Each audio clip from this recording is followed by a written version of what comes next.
আমার বাজানের জন্য 3 পিস মাছ ভুনা করব। বড় ছেলের এই মাছটা খুব পছন্দ, তাই একটু বড় কারি প্যানে এক পাশে মাছ ভাজলাম আর এক পাশে পেঁয়াজ মশলাটা কষাচ্ছি। বুদ্ধিটা কি খারাপ? বুদ্ধিটা কি বেশি খারাপ হয়েছে? আসলে এটা হচ্ছে শর্ট ফর্ম, এটা হচ্ছে শর্ট ফর্ম, শর্টে রান্না।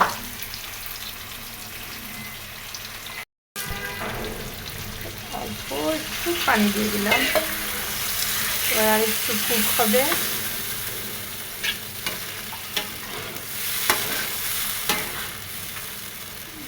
এমনি একটা রান্না হবে। ধনে পাতা কাঁচামরিচ দিয়ে নামিয়ে নিব। আলহামদুলিল্লাহ, মাছ ভুনা হয়ে গেছে।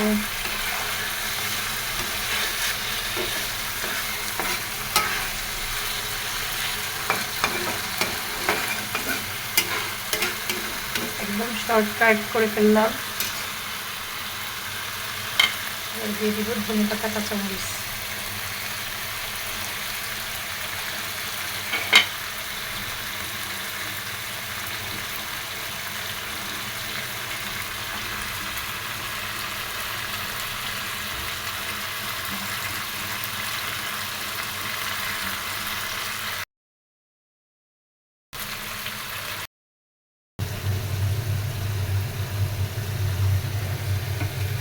আসসালামু আলাইকুম, শুভ দুপুর।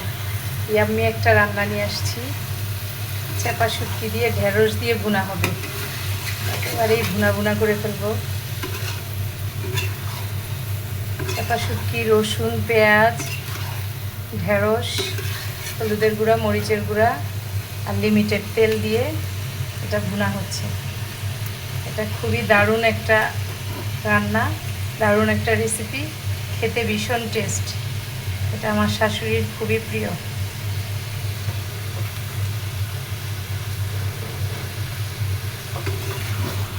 একদম ভুনা ভুনা করে ফেলবো।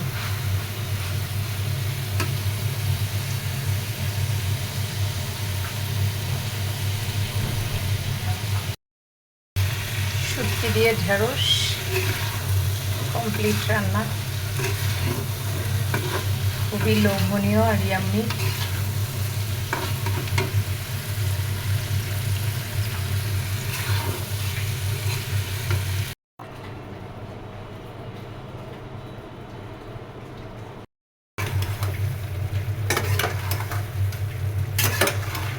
সিম রান্না হবে।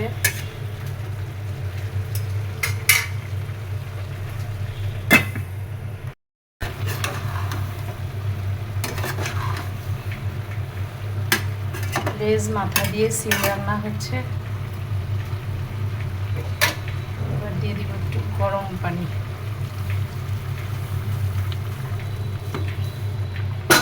মাখা মাখা করে সিম হবে।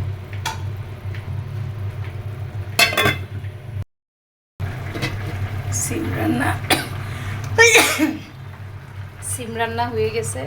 এখানে আরও একটা ব্যাপার ঘটলো, সিমে লবণ বেশি দিয়ে দিয়েছিলাম, মনে হচ্ছিল একদম বেশি বেশি, তখন আরেকটা বেগুন কেটে দিয়ে দিছি। তো এখন লবণের ব্যালেন্সটা ঠিক হয়ে গেছে। দিয়ে দিব একটু কাঁচামরিচ হালকা, আর দিয়ে দিব ধনে পাতা। সিমে ধনে পাতা না দিলে সিমটা খেতে ভালো লাগে না। রান্নাটা কেমন হলো অবশ্যই জানাবেন সবাই। রান্না করতে গিয়ে যদি এরকম অ্যাক্সিডেন্ট হয়, লবণ টবণ বেশি হয়ে যায়, একটা টমেটো বা একটা বেগুন যে কোনো কিছু একটা দিয়ে দিলে ব্যাস ব্যালেন্স ঠিক হয়ে যায়। সিম তরকারিতেও আমি একটা বেগুন দিয়ে লবণের ব্যালেন্সটা ঠিক করলাম। ধন্যবাদ সবাইকে।